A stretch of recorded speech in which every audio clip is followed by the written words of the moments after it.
Hola. Hoy vamos a hacer una exploración bastante a fondo de algo clave en nuestro cuerpo, el sistema circulatorio. Hola, sí, específicamente vamos a ver cómo funcionan las arterias y las venas, que no son solo tubos, para nada. Exacto, no son cañerías y ya, tienen propiedades fascinantes.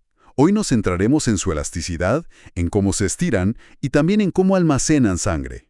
Nos basaremos mucho en conceptos clásicos, como los que se explican en textos de fisiología tipo Guyton, para entender bien esa dinámica vascular. La idea es ver por qué esa capacidad de estirarse, de adaptarse, es tan vital, cómo manejan esa presión del corazón latido a latido y cómo actúan de reservorio. Bueno, pues empecemos por lo básico, por la elasticidad. El término técnico es distensibilidad vascular. Distensibilidad. ¿Qué significa exactamente en este contexto? Es la capacidad que tienen todos los vasos sanguíneos de estirarse, de aumentar su volumen cuando la presión dentro de ellos sube. Ah, ok. O sea, el corazón bombea, sube la presión. Y el vaso se expande un poco. Imagina si fueran rígidos, ¿no? La presión se dispararía con cada latido y luego caería en picada. Sería un desastre. Claro. Entonces, la distensibilidad actúa como un amortiguador. Exactamente. Suaviza esas pulsaciones. Así, el flujo de sangre que llega a los tejidos, sobre todo a los capilares que son tan delicados, es mucho más constante, más estable. Entiendo. ¿Y es igual en arterias y venas? ¿Esta distensibilidad? De Sospecho hecho, que no. para nada. Y aquí viene una de las grandes diferencias. Las venas son increíblemente más distensibles. Mucho más. ¿Cuánto más? Hablamos de unas 8 veces más distensibles que una arteria comparable. Sus paredes son más delgadas, tienen menos músculo. 8 veces. Es una diferencia enorme. O sea, ante la misma presión, la vena cede mucho más. Muchísimo más. Y eso tiene consecuencias funcionales enormes, como veremos. Y ligado a esto está el otro concepto, la compliance, o capacitancia, a veces le dicen. Se menciona que es incluso más relevante para la circulación. ¿Cuál es la diferencia con la distensibilidad? Es una buena pregunta porque se confunden fácil. La distensibilidad es como la calidad elástica de la pared, sí. ¿Qué tan fácil se estira el material por unidad de presión? Ok, la calidad del tejido. En cambio, la compliance mide la capacidad total de almacenar sangre. Considera no solo qué tan elástico es el vaso, sino también qué tan grande es de entrada. Ah, ya veo. Es distensibilidad por volumen, básicamente. Exacto. Compliance igual a distensibilidad por volumen. Un vaso puede ser súper elástico, pero chiquito, y tendrá poca compliance total. Y uno muy grande, aunque no sea tan elástico, puede tener una complianza enorme. Y aquí, ¿quién gana? ¿Arterias o venas? Aquí las venas ganan, pero por goleada. La compliancia de una vena sistémica típica es unas 24 veces mayor que la de su arteria correspondiente. ¿24? ¡Wow! ¿Y esa cifra de dónde sale? Pues de combinar los dos factores. Son 8 veces más distensibles, como dijimos, y además su volumen interno normalmente es unas 3 veces mayor. 8 por 3, 24. Tiene todo el sentido. Y esta complianza altísima es la clave de su función como Reservorios de sangre. es fundamental. Pueden guardar una cantidad enorme de sangre extra. Hablamos de medio litro hasta 1 litro a veces. Y la presión dentro de ellas apenas sube unos pocos milímetros de mercurio. Son como el tanque de reserva del sistema circulatorio. Totalmente. Permite que el cuerpo maneje cambios de volumen, que guarde o libere sangre según haga falta, sin desestabilizar todo. Y esto se ve muy claro si miramos las curvas de volumen-presión, ¿no? En las arterias es una relación muy distinta. Claro, el sistema arterial necesita relativamente poco volumen, digamos unos 700 mililitros, para alcanzar la presión media normal de 100 miligramos de mercurio. Si le quitas un poco de volumen, la presión cae rápido. Es un sistema de alta presión y baja complianza. Mientras que las venas... Las venas son otro mundo. Contienen la mayor parte de la sangre, más del 60% del total. Y necesitas meterles o sacarles cientos de mililitros para que su presión cambie apenas un poquito. unos 3 a 5 milímetros de mercurio. Por eso una transfusión de medio litro no nos dispara la presión por las nubes. La mayor parte se va al sistema venoso, que lo acepta sin problemas. Exacto. Lo acomoda fácilmente. Pero, este sistema venoso no es solo un almacén pasivo, ¿o sí? Debe estar regulado. Claro que sí.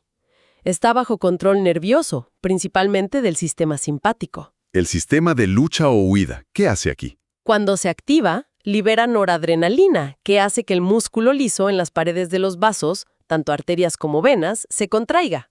Aumenta lo que llamamos el tono vascular. Aumenta el tono. O sea, aprieta los vasos, eso es. Y al apretarlos, la presión dentro sube, aunque la cantidad de sangre sea la misma. Y si se inhibe el simpático, pasa lo contrario. Los vasos se relajan, el tono baja, la presión disminuye. ¿Y para qué sirve este control? Pues para varias cosas muy importantes. Primero, permite redistribuir la sangre.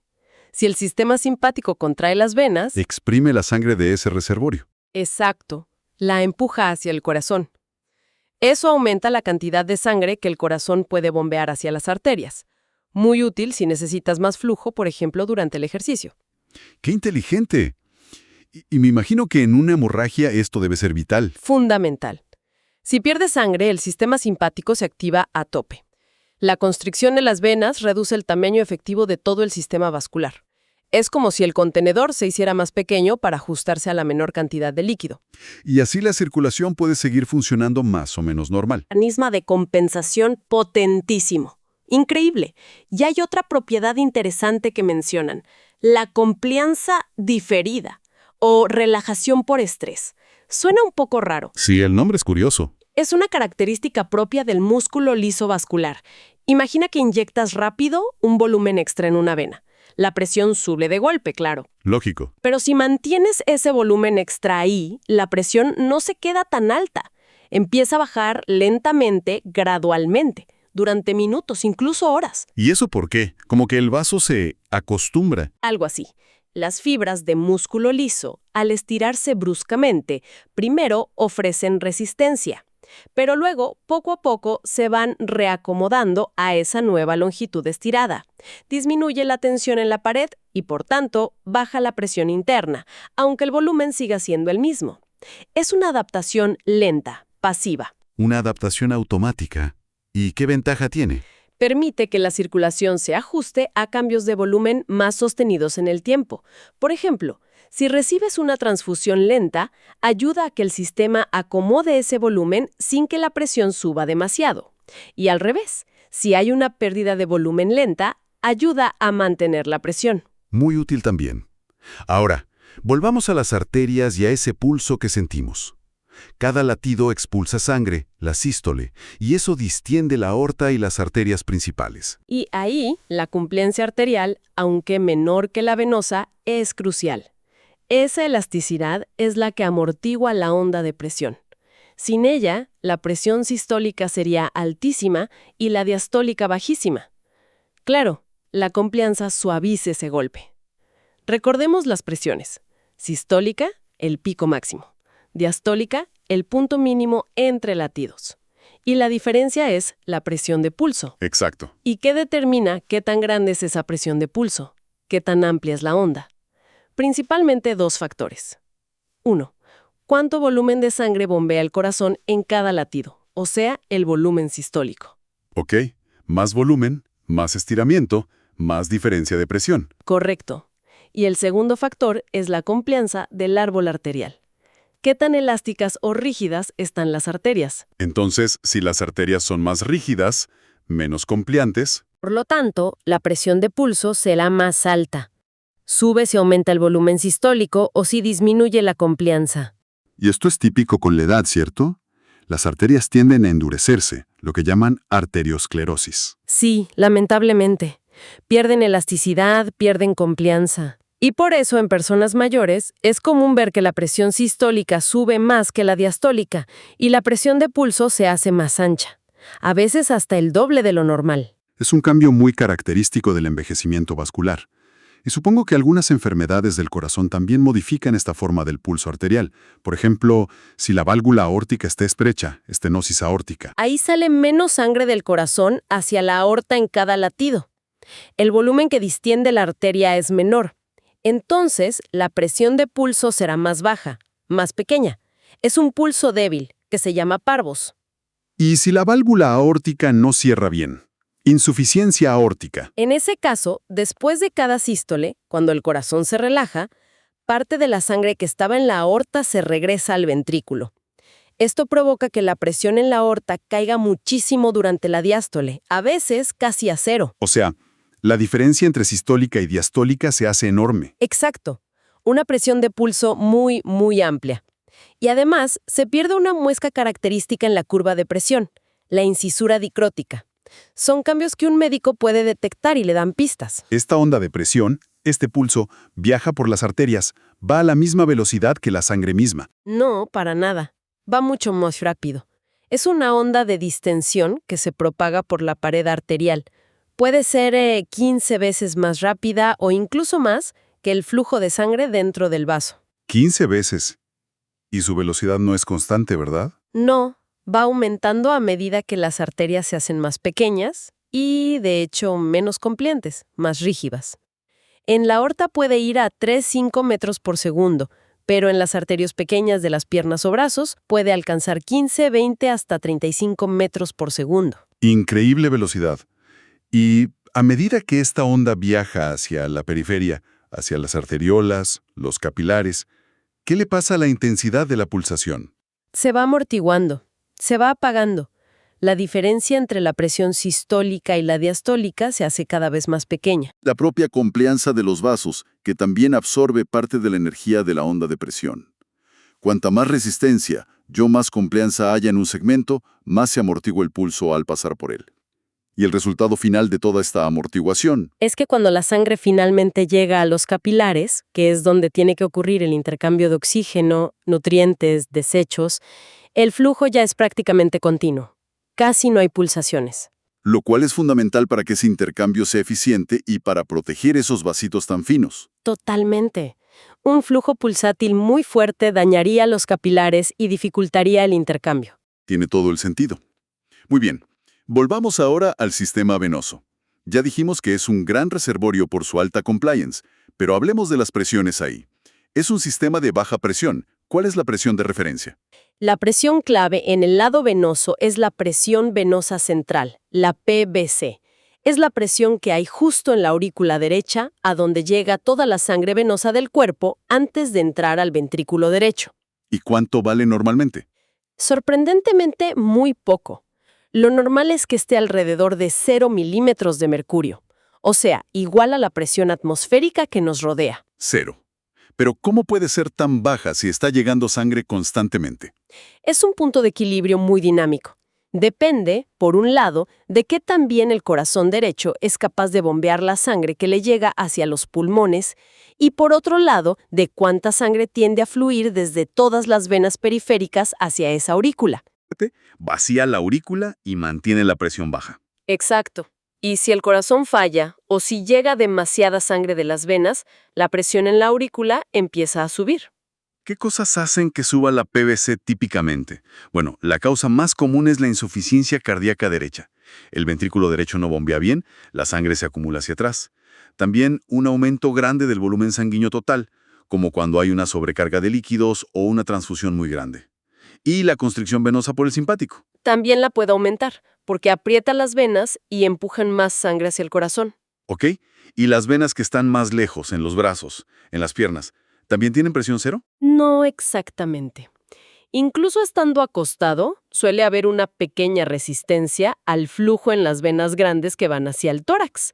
A veces se comprimen un poquito al pasar bajo la clavícula o por los órganos en el abdomen. Ah, como pequeños peajes. Algo así.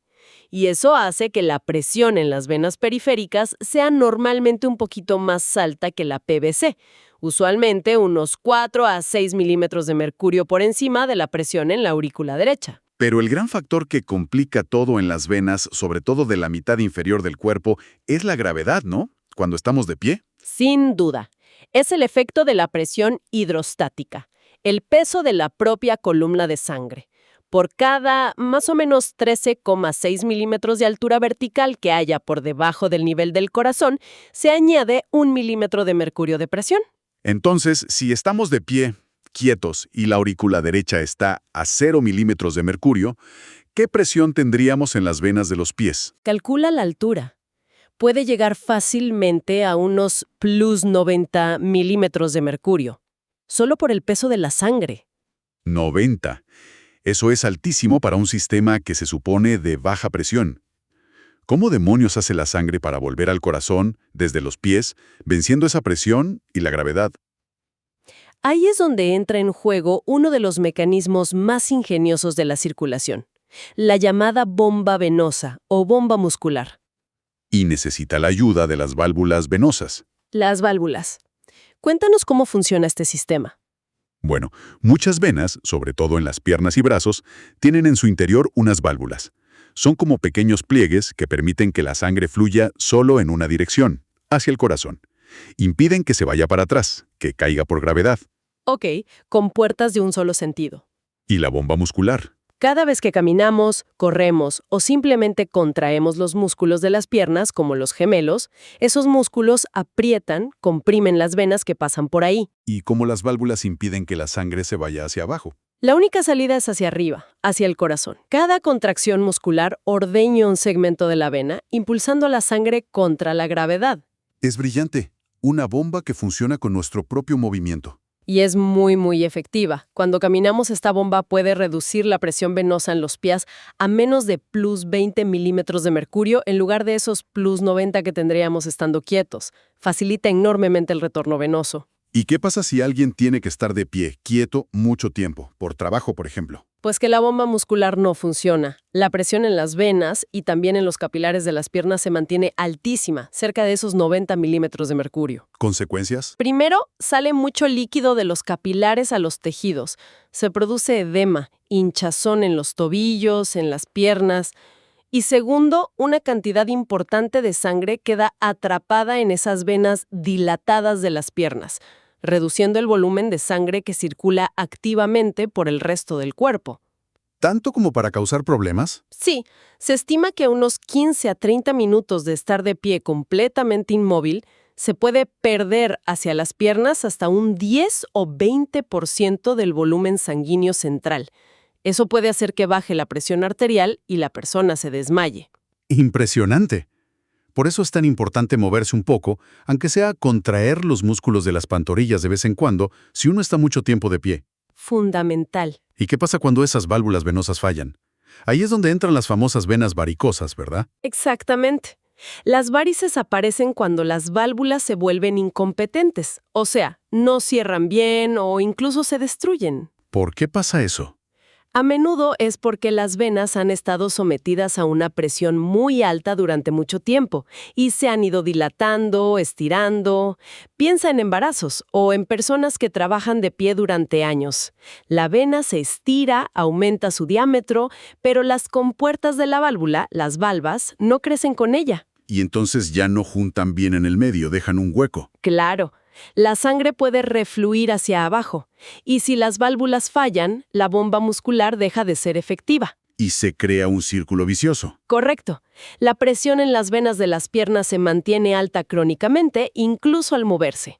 Esto provoca más dilatación, más incompetencia valvular, edema crónico, sensación de pesadez, dolor, y a la larga puede afectar la nutrición de la piel, causando úlceras. Complicado. Volviendo a la función de reservorio, mencionamos que el sistema simpático puede contraer las venas para inyectar sangre a la circulación si hace falta, como en una hemorragia. Hay algunos órganos que funcionen como reservorios particularmente importantes. Sí, además de la enorme capacidad de las venas en general, hay algunos reservorios específicos. El vaso es uno muy interesante. El vaso, ¿qué hace? Puede almacenar una cantidad significativa de sangre total en sus senos venosos. Y además tiene una zona, la pulpa roja, que almacena glóbulos rojos muy concentrados. Bajo estímulo simpático, el vaso se contrae y puede liberar, digamos, unos 100 mililitros de sangre total y unos 50 mililitros de glóbulos rojos concentrados, lo que puede subir un poquito el hematocrito. Interesante. ¿Algún otro órgano clave? El hígado es otro gran reservorio. Sus sinusoides pueden liberar varios cientos de mililitros de sangre. También las venas grandes del abdomen pueden aportar unos 300 mililitros. Y los plexos venosos que tenemos bajo la piel, otros cientos de mililitros. O sea, hay muchas bolsas de reserva repartidas. Sí, incluso el corazón y los pulmones, aunque no son parte del sistema venoso sistémico como tal, también pueden contribuir un poco si hace falta, reduciendo su propio volumen sanguíneo. El corazón con estímulo simpático y los pulmones si baja la presión pulmonar. Y el vaso, además de reservorio, tiene otras funciones, ¿no? Como de limpieza. Sí, es un órgano multifuncional. Su estructura interna, la pulpa roja, funciona como un filtro muy fino. Los glóbulos rojos viejos o dañados, al intentar pasar por esos espacios estrechos, los que son frágiles se rompen y son eliminados por macrófagos. Limpia la sangre de células viejas. Y no solo eso, también elimina desechos celulares, bacterias, parásitos. Tiene una función inmunitaria importante también, con la pulpa blanca, que es tejido linfoide. Un órgano realmente completo. Definitivamente. Bueno, creo que hemos cubierto bastante terreno. Hemos visto cómo la elasticidad, esa distensibilidad y compliancia son cruciales. Las arterias amortiguan el pulso, las venas actúan como reservorios gigantes y adaptables. Y cómo el sistema nervioso controla ese reservorio. Y cómo mecanismos como la bomba muscular y las válvulas nos ayudan a luchar contra la gravedad. Entender todo esto es clave para la clínica, para interpretar la presión arterial, la presión venosa. Sin duda. Son conceptos fisiológicos básicos, pero con una aplicación clínica directa y constante. Ha sido una exploración fascinante. Y para cerrar, como siempre, una pregunta para reflexionar. Hemos hablado de adaptaciones vasculares bastante rápidas, ¿no? La contracción simpática, la relajación por estrés. Pero si nuestro sistema vascular es tan plástico, tan adaptable, ¿qué tipo de adaptaciones a más largo plazo, quizá más sutiles, estarán ocurriendo en respuesta a los desafíos modernos? Pienso en el sedentarismo extremo, en el estrés crónico, en ciertas dietas. Es una excelente pregunta y un área de investigación muy activa. Sabemos que esos factores de estilo de vida impactan la salud cardiovascular a lo grande. Pero ¿cómo exactamente? Están cambiando lentamente la estructura de las paredes vasculares, su rigidez, su reactividad a las señales nerviosas u hormonales de formas que todavía no entendemos del todo. ¿Y cómo interactúan esas adaptaciones lentas con los mecanismos agudos que vimos hoy? Exacto.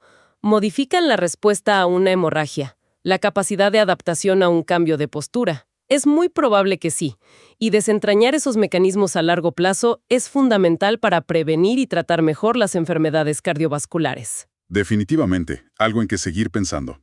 Muchísimas gracias por esta charla tan clara y detallada. Ha sido un placer. Igualmente. Gracias. Y gracias a todos por escucharnos. Hasta la próxima.